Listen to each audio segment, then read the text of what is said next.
Здравствуйте, в эфире «Вечерняя смена». С вами Алана Гадзацева. И в ближайший час мы проведем вместе. Надеемся, что это время станет для вас приятным, интересным и полезным. Что ж, начнем.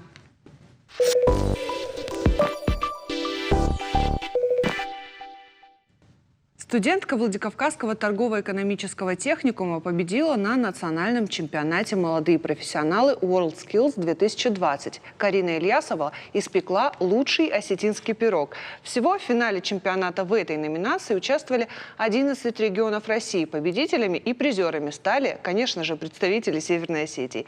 И в нашей студии сегодня директор Владикавказского торгово-экономического техникума Валерий Абиев, сама победительница Карина и также преподаватель техникума Жанна Сергеевна Тидеева. Здравствуйте, уважаемые гости. Добрый вечер.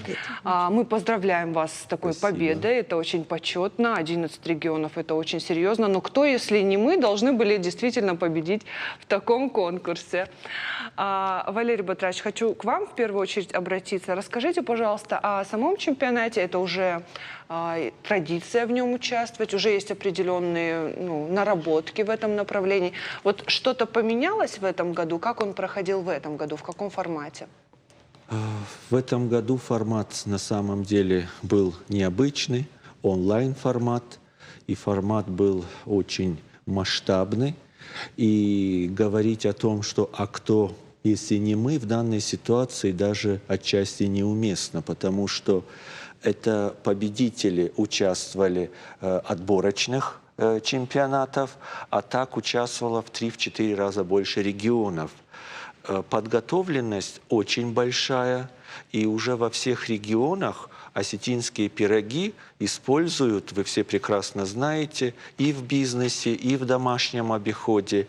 И сегодня как стандарт и условия одного из чемпионатов, и как единица более 4 лет используются WorldSkills, и те требования, которые выставлены к осетинским пирогам, они чуть-чуть разнятся с нашими национальными традициями, и тем самым его больше по российским регионам причисляют к хлебобулочным изделиям. Следовательно, есть определенные стандарты, которые бывают тяжелы для нас порой выдерживать. Например, какие? Очень интересно. Там определенный вес, определенная толщина, температура подачи, сроки хранения. Есть определенные рецептуры, которые, скажем так, у нас здесь были бы неуместны по весовым критериям, следовательно, по температурным режимам. И есть определенные рецепты, которые уже созданы новыми специалистами, как говорится, данного направления по всей России, с использованием, допустим, того же курдючного жира. И, как говорится, моментов технологий очень много. И сегодня, я еще раз говорю, выиграть на данном чемпионате в данной компетенции для нас было очень тяжело, имея свои взгляды, имея свои основы в традициях, и тем самым оценку данного чемпионата проводили в Казани, в Татарстане, и специалисты хлебобулочных изделий Татарстана оценивали данный чемпионат в этом году. Очень серьезно. В прошлом году мы не побеждали, в позапрошлом мы тоже не побеждали. Выигрывали московские конкуренты, как говорится, учебные заведения, где очень серьезно также к данному вопросу подходят. Вопрос очень щепетильный, и тем самым, я еще раз говорю, мы делаем акцент дома на традиции, на вкусовые качества. В данной ситуации акцент делается на четкое хлебобулочное изделие, от которого отходить ни на грамм, ни на секунду ГОСТ, нельзя. сказать. ГОСТы, да, ГОСТы. Разница между пирогами не должна быть более 5 граммов, допустим, да. Температура подачи 80% и не градусов, и не ниже. Эти все моменты тяжелы бывают в использовании в технологическом процессе, и плюс ко всему выдержать, я же говорю, и вкус, и стандарт, и ГОСТ, и время подачи. На каждый пирог отписан временной диапазон, его переходить нельзя. То есть все звучат осетинские пироги. Но под осетинскими пирогами это выпечка. Девочка наша пекла сдобные пироги. Девочка пекла очень много хлебобулочных изделий, которые она должна была успеть и по времени, и по технологии приготовления, и по качеству. Тяжелая задача, но девочка справилась. Ну, то есть вы говорите, что конкуренция очень высокая. Вот, собственно, наша победительница здесь. Хотела бы обратиться к ней. Карина, скажите, пожалуйста, вот насколько сложно было участвовать вам? Волнительно? Такая действительно конкуренция, как Валерий Батрасович описывает.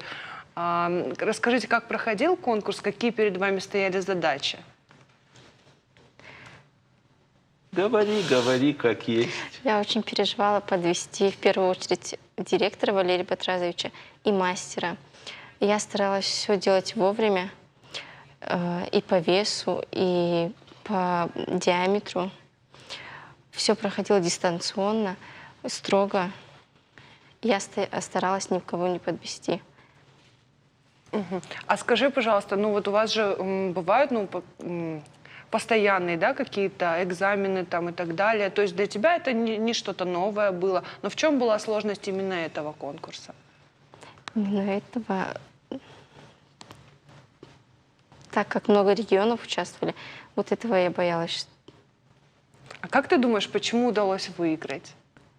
Потому что хороший мастер и заведение очень хорошее, где я учусь. Хорошо учат. Ну вот сейчас тогда спросим, может быть, Жанна Сергеевна нам расскажет. Как вы думаете, Жанна Сергеевна, почему удалось победить вот именно нам? Валерий Батрасович так подробно описал, насколько это серьезно, ответственно и какие были нюансы тонкие. Ну как-то удалось все это соблюсти. Вот как удалось? Да, Валерий Батрасович правильно сказал, что девочка работала под 4 камерами. Вот на самом деле каждое движение фиксировалось. Тем более наши конкуренты, они обращали внимание на каждую мелочь, на каждую. Но девочке, наверное, легче было тем, что возле нее никого не было. На площадке был волонтер, и она, и технический эксперт. Больше никого не пустили. И камеры. Вот. А я, естественно, была как-то за кулисами, и как-то вот видеосвязь иногда прерывалась, и мы фотографировали ее пироги. И нам оттуда звонили с Казани, почему-то Осетия не переправляет, где ваши пироги? И вот мне приходилось тогда вот то, что мне скидывали, скидывать им сразу, чтобы ей минус не поставили. Если бы мы хотя бы на 5 минут опоздали, конечно, ей бы списали все, но это очень хорошо, что было дистанционно, им никто не мешал. И вот это чистая победа, я вам честно говорю. Вот то, что она выиграла достойно. А вот скажите, пожалуйста, какие отзывы были от ваших коллег, которые вот это все наблюдали? Вы общались с ними? Да, конечно, мы с ними общались, и сейчас мы общаемся. Они поздравляли нас, поздравляли. Первоначально мы как-то, Валерий Батрасович правильно сказал, что мы относимся к 3 пирогам, как это наша традиция, и мы их всегда превозносим, да. Но они, вот другие регионы, они относятся как к хлебобулочным изделиям. Вот пирог с любой начинкой взять, да, и у нас есть стандарт, и они должны придерживаться этого. Там диаметр 33 сантиметра, там вес 850, и вот сейчас они на ходу поменяли, там есть черный ящик, где они вот моментально меняют им задания. И это вот опять-таки на сообразительность, кто быстрее сообразит, что на что поменять. Вот эта взаимозаменяемость продуктов. Ну, я считаю, что она со всеми справилась, со всей задачей. Может, просто потому, что никто не мешал. А вообще как проходил сам отбор? Почему именно Карина в этом принимала участие? У нас в феврале прошел региональный чемпионат, и вот наши девочки, там и юниор от 12 до 16 лет у нас еще девочка участвовала. И вот Карина 16-22 вот участвовала, и она первое место заняла в регионе, и потом среди учебных заведений, профильных по всей республике. Мы ежегодно проводим отборочный чемпионат, выбираем регионального победителя не только в данной компетенции, но в системе среднего образования их сегодня в республике более 20. И выбираются победители региональные, потом в следующий этап – это отборочный чемпионат. Он может проходить на любом конце, как говорится, света. Мы и в Мурманск едем, и в Архангельск выезжаем по разным компетенциям. Победители отборочных уже попадают на российский чемпионат. Не может же быть 85 победителей, чтобы они потом приехали все на Россию. Их сокращают до 14, до 11 участников, и среди них уже выбирают российского призера. Чем она отличилась? Карина отличилась тем, что даже когда она к нам пришла учиться, и мы на самом деле выбирали потенциальных участников не только в данной компетенции, у нас же еще и хлебопечение, кондитерское дело, поварское дело, кулинария. И даже вот просто когда она стояла около стола, для меня было понятно, что она потенциальный участник, и как она тесто трогала, как она работала тестом. И когда еще человек умеет слышать и выполнять то, что ему наставник говорит, с таким учеником очень легко работать. Карина на сегодняшний день такая. Она впитала в себя абсолютно все наставнические дела своего, как говорится, наставника Жанны Сергеевны. А у Жанны Сергеевны опыт велик. Она не первого победителя и участника федеральных конкурсов готовит. И сегодня Карина, будучи студентом, может сама уже давать мастер-классы, учить, показывать те профессиональные навыки, которые она приобрела не только среди осетинских пирогов, но и в хлебопечении полностью. А скажите, пожалуйста, что эта победа дает и Карине, и в целом, скажем, нашей республике? Нашей республике, конечно, это большой балл на федеральном уровне. Для Карины это дает, во-первых, получение однозначно красного профессионального диплома. Для нее это большое достижение. И дает для нее шанс, что опять-таки учебное заведение будет ходатайствовать, чтобы Карину в профильное высшее учебное заведение зачислили на, как говорится, бюджетных ассигнованиях. Для нас это очень важно. Нам хочется больше таких выпускников и трудоустраивать, и работодатели это все видят, и, как говорится, разбирают, не глядя. И всем нужны асы, профессионалы. Человек, прошедший федеральный уровень кулинарных конкурсов и чемпионатов, это уже специалист. Очень много моментов, которые порой ты не расскажешь и не покажешь. А ребенок должен это сообразить, тем более, когда за тобой наблюдают столько камер, а в этих камерах десятки экспертов смотрят, как ты тронула тряпку, после тряпки ты руки помыла или нет, когда ты картофель посолила, когда ты закрыла крышку в кастрюле. Там очень много моментов, которые потом собираются в бальной системе, и выводится победитель. Я хотела бы спросить Карину. Карина, скажи, пожалуйста, как ты видишь свое будущее и чем ты хочешь в дальнейшем заниматься после окончания? В первую очередь хочу закончить торгово-экономический техникум, потом поступить на высшее и открыть что-то свое. Ну, вот то есть кондитерскую или пекарню, что-нибудь. Для начала надо закончить. Ну, Валерий Батразович говорит, что у тебя есть какие-то природные данные. Вот расскажи, пожалуйста, ты как-то увлеклась этим с детства или просто вот ты пришла на учебу и дальше уже стало понятно, что это твое? С детства я любила маме помогать дома готовить.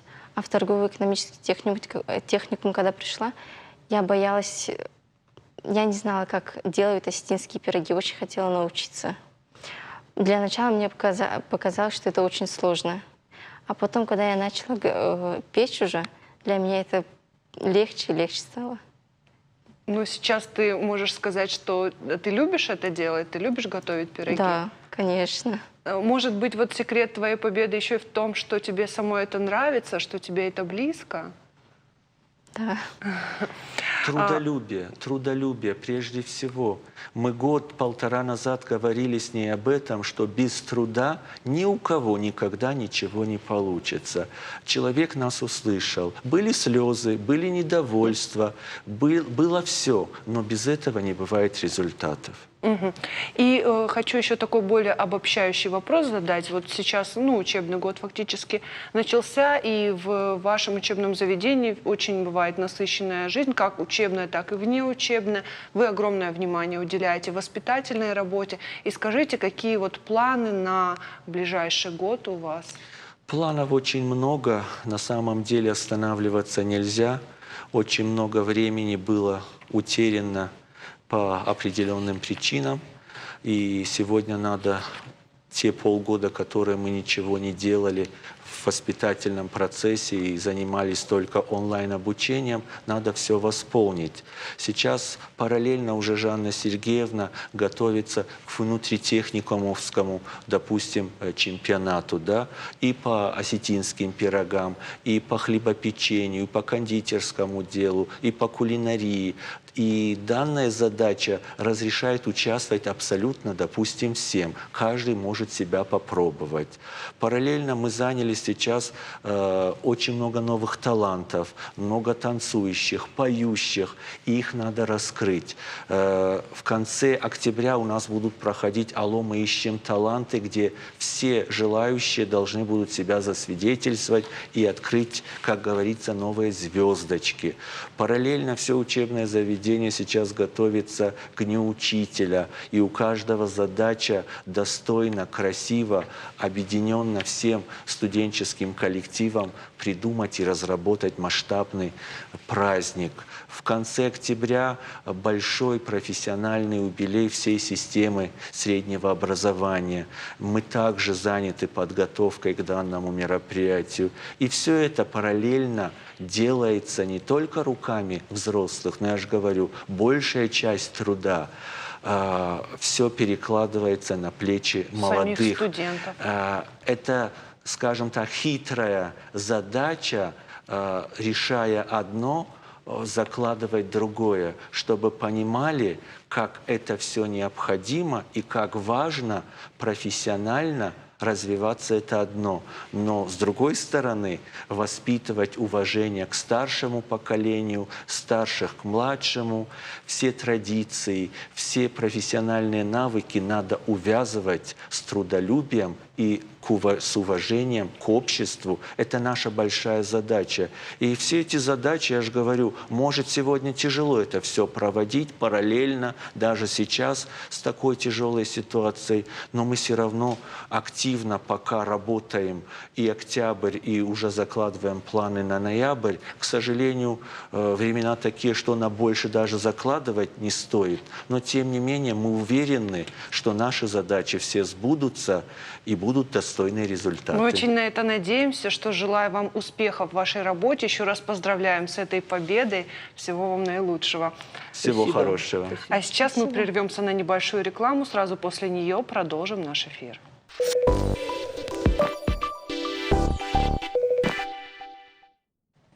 Продолжаем вечернюю смену. Школьники из Северной Осетии принимают участие в хакатоне. Это всероссийские соревнования среди программистов. Задача — придумать программу или игру. От Северной Осетии выступают 6 команд, в которые вошли учащиеся республиканских школ. Уже сегодня работы направят в Москву, где отберут лучшие, а в октябре финалисты должны будут защищать свой проект. И в нашей студии молодые программисты и их наставник. Здравствуйте, Карина Сергеевна, здравствуйте, Тимур, Артемий. Здравствуйте. Карина, наверное, вам адресую первый вопрос. Скажите, пожалуйста, вообще какое значение имеет участие вот в этом конкурсе, довольно-таки солидном конкурсе хакатоне? Что оно дает нашим ребятам и в целом, что оно говорит о нашем регионе? Ну, на данном этапе данный хакатон, наверное, дает больше опыт, потому что для многих это их первая попытка создать какое-либо VR-приложение. Но в будущем данный хакатон планируется проводить как олимпиаду, как часть кружкового движения, и в дальнейшем за это уже будут даваться детям дополнительные баллы к ЕГЭ. Ну, а сейчас Всем участникам будут давать сертификаты, и команде, которая займет первое место, будут в качестве приза давать VR-шлемы, причем по одному шлему на каждого участника команды. В принципе, хороший стимул, мне кажется. Мгм. А расскажите, пожалуйста, вообще в чем задача состоит, что собой представляет задание?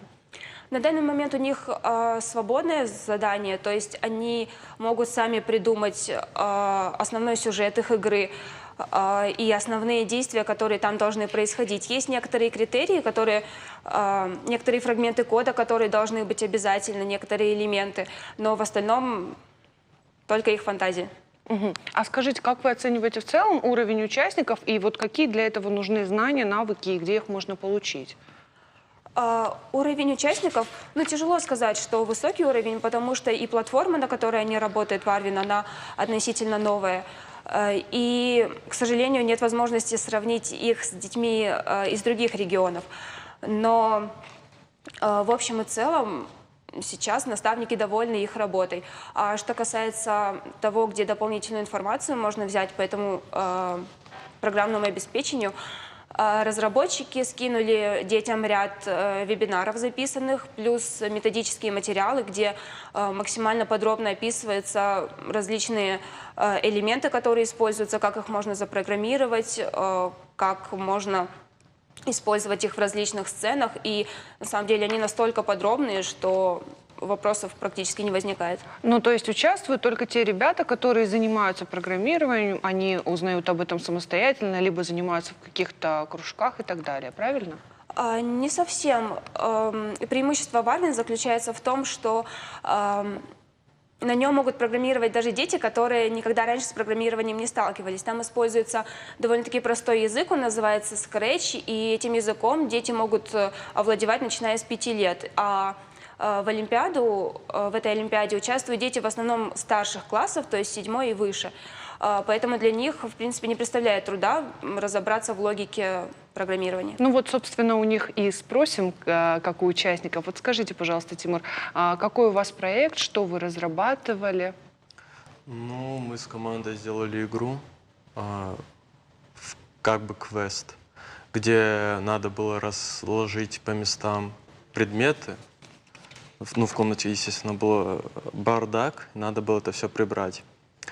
Ну и еще одна сцена была, где просто надо было найти какой-то предмет. Мгм. А как пришла вам эта идея? Как долго вы над ней работали? Ну, как нам скинули, где будем работать, мы сначала изучили проект, потом начали думать над идеей. Кто-то из команды посоветовал, давайте квест сделаем. Ну, вот и все. А скажите, вы увлекаетесь программированием? Вы до этого долгое время занимались им? С 8 класса. Ну, как вы 3 года. изучаете? Где вы занимаетесь? Что вы изучаете? Занимался я в НСМО олимпиадным программированием. Ну и все, вроде больше нигде. Мгм. И я бы хотела, чтобы Артемий тоже рассказал. Вы в одной команде или в разных? В разных. В разных. Расскажите, Артемий, о вашем проекте, о проекте вашей команды, что он собой представляет. Мы тоже хотели сделать нечто похожее на квест и бродилку, где можно собирать предметы, складывать из них какие-то предметы, пирамиды. Надо складывать в коробки, чтобы пройти на другой этап. У нас есть 3 сцены. В одной дом, где ты должен освободить людей. Во второй сцене ты должен собрать детали от ракеты, чтобы пойти на следующую сцену. И там ты должен выбраться из комнаты. Мгм. Вот такой такой сложный, скажем так, сюжет, кто его придумывал, как пришла Мы идея? вместе с командой придумывали, перебрали несколько вариантов и вот выбрали самый наилучший, который можно легко запрограммировать. Это квест.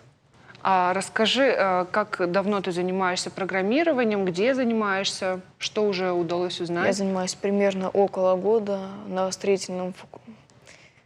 физико-математическом факультете в центре FabLab. Мгм. И скажи, почему ты занялся программированием, что тебе это дает? Это довольно перспективное считается направление, но насколько оно интересное и сложное ли? Программирование мне нравится с детства. Раньше я занимался программированием на скретче, потом решил выбрать более сложный язык и пошел на программирование C#. Мгм. И как вот вы думаете, Карин, наверное, вам вопрос, какие шансы у наших ребят? Вот сейчас эти работы отправляются, да, на федеральный этап. Как вы оцениваете, какие шансы? Может быть, можно сравнивать там с предыдущим участием? К сожалению, я не видела работы предыдущих участников, то есть которые были год назад, но мне кажется, что порядка, ну, больше половины наших команд, я думаю, пройдут финал. Но это будет известно уже совсем скоро, 3 октября мы будем знать об этом точно. Мгм. Вот какая-то подготовка, помимо тех методических материалов, которые, ну, скидываются, да, вы говорите, какая-то подготовка велась, ведется еще? Изначально, еще до того, как начался хакатон, велась подготовка наставников. То есть это было довольно-таки структурировано. Мы сами проходили обучение, выполняли ряд заданий, отсылали их на проверку. В принципе, даже сейчас, если есть какие-то вопросы, которые не могут решить ни дети, ни наставники, у нас есть телеграм-чат с разработчиками Варвина, и там они довольно-таки оперативно, буквально в течение нескольких минут стараются ответить на те вопросы, которые у нас есть. Поэтому можно сказать, что даже во время хакатона идет обучение. Мгм. Ну, сейчас, конечно, технологии приобретают все больше и больше значения в нашей жизни, и информация становится более доступной. Вот скажите, имея только, вот, скажем, знания со школьного курса информатики, есть ли возможность получать какие-то дополнительные знания в плане программирования, и какая есть для этого возможность в нашей республике, скажем? Ну, если говорить про школы, к сожалению, я не часто бываю на школьных уроках информатики, однако у детей часто интересуюсь относительно того, что им преподают там. Но, к сожалению, я не могу... Ну, очень бы хотелось сказать, что да, на уроках информатики вся информация новая, передовая, но, к сожалению, в большинстве школ дети изучают что-то довольно-таки простенькое, что-то вроде рисование в Paint, либо печатание в Word. Да, конечно, это довольно-таки важные навыки, они им понадобятся, но довольно-таки мало школ, которые преподают детям какие-то определенные языки программирования и тем самым развивают их логику. Но что касается мест, где можно развить свои навыки программирования, на самом деле за последние 3 года таких мест во Владикавказе стало очень много. Можно выделить Центр опережающей профессиональной подготовки. Он открылся совсем недавно, но курсы уже начались. Там есть большое количество курсов по программированию, по 3D-моделированию. Также у нас есть вот Smith Fab Alanya, где дети тоже изучают программирование, C#, Python, Кванториум, IT-куб, вот олимпиадное программирование, да, кружок? Вот. Наверное, это основные такие центры, по крайней мере, которые я знаю, с которыми я близко знакома. И скажите, насколько это востребовано? Много ли учащихся вот в этих центрах? Да, это, если честно, очень востребовано, особенно направление IT. И есть даже такие кружки, в которых бывает настолько много детей, что они вынуждены стоять в очереди. Просто это одно из передовых направлений, думаю, этим и вызван такой интерес. Угу. Я бы хотела спросить у ребят, вот скажите, вы связываете свое будущее с программированием? Тимур, вы связываете? Собираюсь. А какие у вас планы на будущее? Ну, поступить в Москву на программиста, а там работать в фрилансе, Яндексе, где будет место. Угу. Артемий, что вы скажете? Да, я хочу связать будущее с программированием. Хочу выучиться на физика и дальше создавать какие-то свои игры, приложения. Угу. А скажите, есть ли у вас какой-то пример, на который вы ориентируетесь? Ну, может, кто-то из знаменитостей, там, из Силиконовой долины. Вот, Артемий, у вас есть такой пример, на который вы равняетесь? Человека, личности. Такого нет? Тимур, что вы скажете? Нету. Ну, не знаю, там, Стив Джобс, Марк Цукерберг. Ну, из русских, если смотреть. Из русских, например, тоже. Павел Дуров хороший программист. Да. А из Зарубеж? западного, наверное, Стив Джобс тоже. Ну что ж, спасибо большое. Мы желаем вам успеха. Очень надеемся, что ваши работы будут отмечены. Карина, желаем успеха вашей команде. Спасибо. Спасибо вам большое за участие в нашем эфире. Вам Спасибо. тоже спасибо. Мы прервемся на небольшую рекламу. Сразу после нее продолжим наш эфир.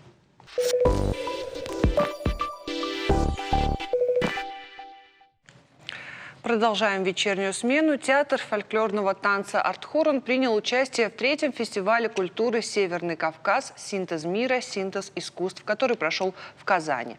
Ансамбль представил жителям и гостям столицы Татарстана осетинские народные танцы. Кроме того, Северную Осетию в номинации «Вокальное искусство» на финале представила Амалия Калаева. И сегодня в нашей студии победители. Здравствуйте, уважаемые гости. Сегодня вас очень много, очень приятно. Мы поздравляем вас с победой, поздравляем с тем, что сумели достойно представить нашу республику. И хочется задать вопрос, чтобы вы рассказали о той программе, которую представили, чем же она так поразила Казань. Кому первому лучше задать этот вопрос? Расскажешь? Ислам, вам. Ну, что я могу сказать? Программа у нас была очень большая, она была рассчитана на 1 час 20 минут. Такая большая программа была только у Республики Дагестан. Время предоставлено такое. Государственный ансамбль песни и танца Дагестана. И нашему скромному коллективу Театру фольклорного танца «Артхорн» Северо-Осетинского государственного педагогического института. Программа была разнообразная. Это были в основном осетинские танцы, танец симт, хонга, кафт, ериш, молодежный. Такая программа была осетинская. В общем, мы были единственный коллектив, который живым оркестром сопровождения был. Вот. И, в общем, мы, как постоянные участники этого фестиваля, мы постарались достойно представить Республику А до Северная Осетия. этого тоже с победами уезжали? Или это первый раз? Ну, вы знаете, «Артхорн» — это относительно молодой коллектив, ему всего чуть больше 10 лет. Но несмотря на то, что он такой молодой, он уже является постоянным участником очень многих правительственных мероприятий. Такие фестивали, как «Молодежь будущей России», «Горцы», «Каспий берега дружбы», «Кавказ единая семья». То есть это фестивали, которые проводятся Домом народного творчества России имени Поленова. Вот. И, значит, это, конечно, большая честь, это большой труд детей, труд руководства. Это, конечно, очень большая поддержка со стороны руководства пединститута во главе вот с нашей дорогой Людмилой Сламбековной Кучиевой, ректором института. Это, конечно, очень большой труд, бессонные ночи нашего руководителя. И это труд наших детей. Вот хотелось бы им задать вопрос, да, собственно. Ребята, расскажите, пожалуйста, какая была атмосфера, как вы себя чувствовали, как вас публика принимала? Публика приняла нас очень тепло. Как я понял, нам аплодировали больше, чем остальным. Да, по секрету я скажу. Да, это было очень приятно, если честно. Нас и сами организаторы очень тепло приняли. И сам фестиваль хорошо провел. Мы с другими коллективами подружились. С некоторыми мы уже были знакомы до этого, там, с чеченским ансамблем, с дагестанским ансамблем. И сейчас было приятно еще раз их увидеть. Ну вот была довольно насыщенная, да, у вас программа. Удалось ли выдержать темп, расскажите? Конечно, удалось.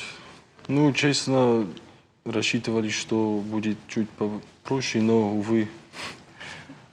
Тем не менее, вы же справились со своей задачей. Да, конечно. Как думаете, за счет чего удалось впечатлить публику? Честно, как сказать, может, была какая-то атмосфера уже была. Даже если были уставшие, зрители даже помогали нам в этом. Ну, как не стоило показывать даже, что-то болит, нога, например, рука. Не хотел это все показывать, хотелось показать именно показать смысл, выдать это все. И было как-то уютно, так как уже не в первый год же мы там.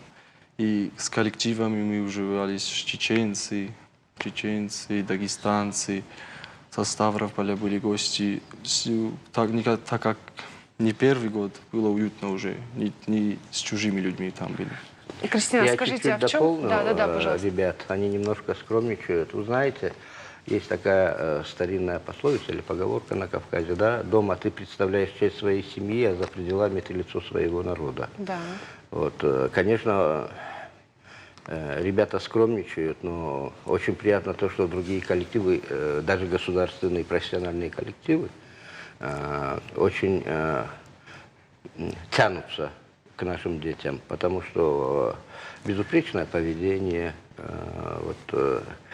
этикет, все, что они соблюдают везде, где они не были бы, они всегда оставляли после себя очень хорошее мнение. Вот. Будь то в Турции, будь то в Азербайджане, будь то в Дагестане, в Чечне, везде. И поэтому даже когда вот коллектив наш уезжает откуда-то, вот я обращаю внимание, все коллективы, будь то дагестанские, чеченские, ингушские, кабардинские, там, Карачаево-Черкесия, Адыгея, они все выходят, их провожают, обмениваются, переписываются. То есть они, вот такая атмосфера в коллективе, благодаря их воспитанию, благодаря вот их порядочности, да, что они как магнит притягивают к себе вот все остальные коллективы. Все хотят с ними дружить, все хотят с ними близко общаться. Вот. И, естественно, конечно, на сцене они тоже, когда ты с такими именитыми государственными коллективами на одной сцене работаешь, им приходится тоже укладываться. Дотягиваться, выкладываться. Да. Ну и это получается культура, которую вы показываете не только на сцене, да, но и за пределами, за кулисами и за пределами сцены вообще. Я вот хотела задать Кристине. Кристина, скажите, вот какая для вас была самая большая сложность в этом конкурсе? Сложность.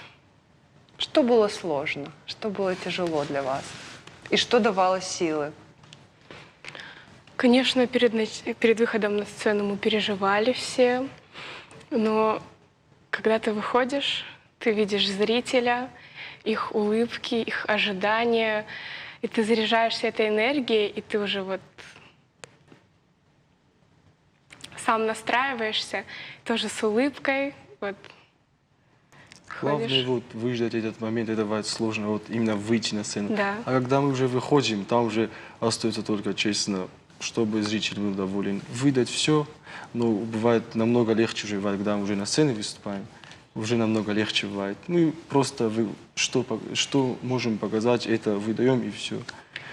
И вот так как-то. Ну, то, что происходит на сцене, это уже результат. А тот путь, которым вы идете, прежде чем дойти до сцены и дойти до этого момента. Азамат, вот расскажите, как проходит ваша подготовка, репетиции, как это бывает?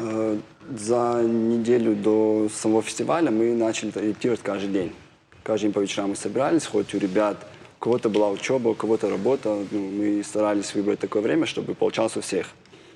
И мы сначала отрабатывали, допустим, какие-то конкретные танцы, потом ближе к самому фестивалю мы концертную программу, как она вот шла по порядку танцы, мы уже начали их отрабатывать.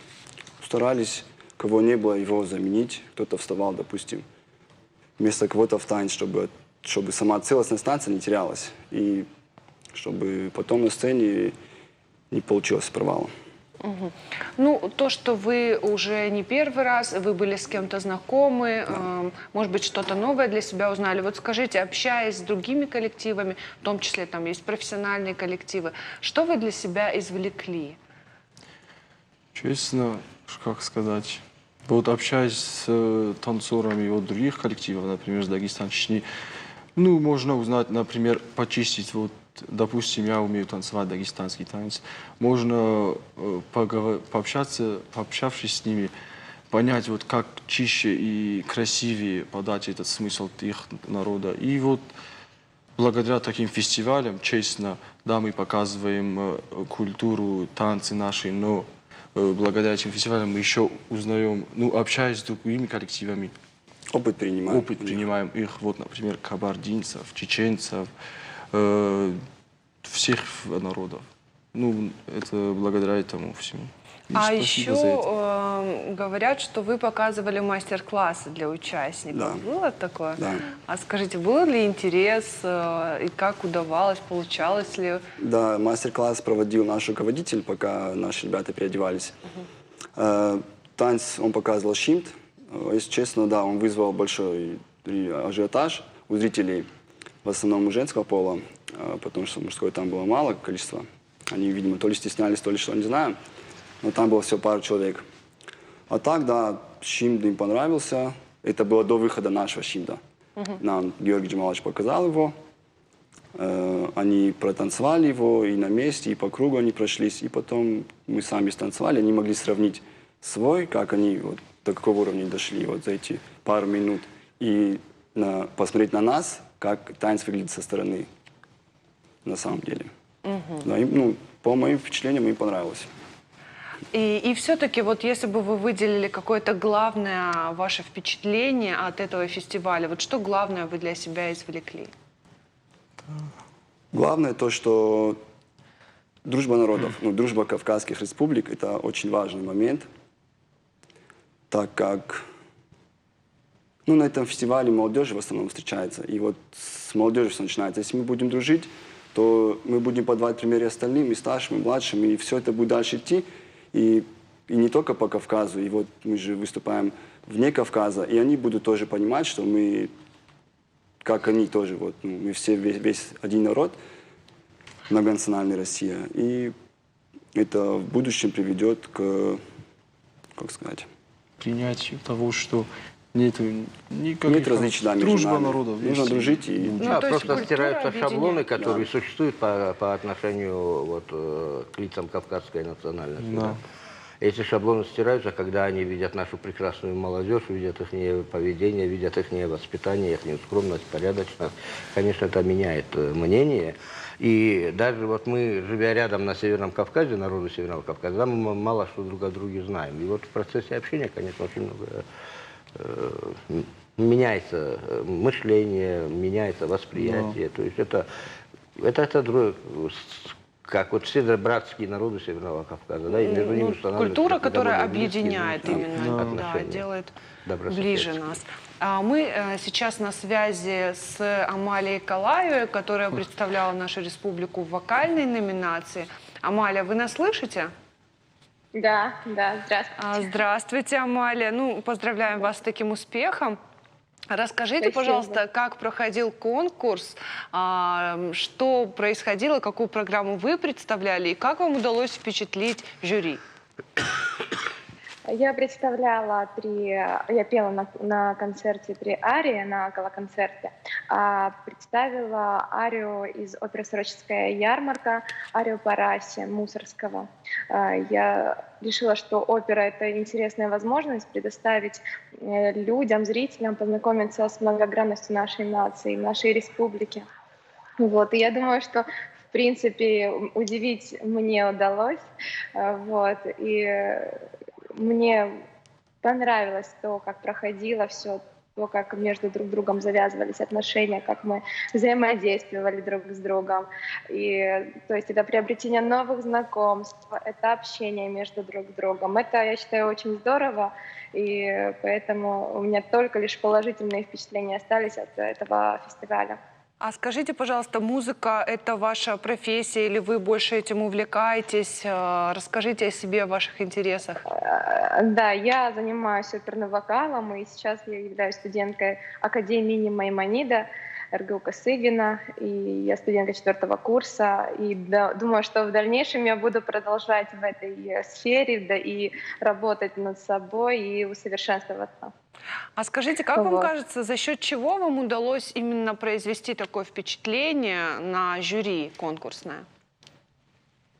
Ну, возможно, это наличие харизмы, наличие какого-то там оттенка, тембра. На самом деле множество таких характеристик, которые можно оценить и которые можно для себя именно выбрать. А что вы можете сказать о других участниках, которые также в вашей номинации выступали?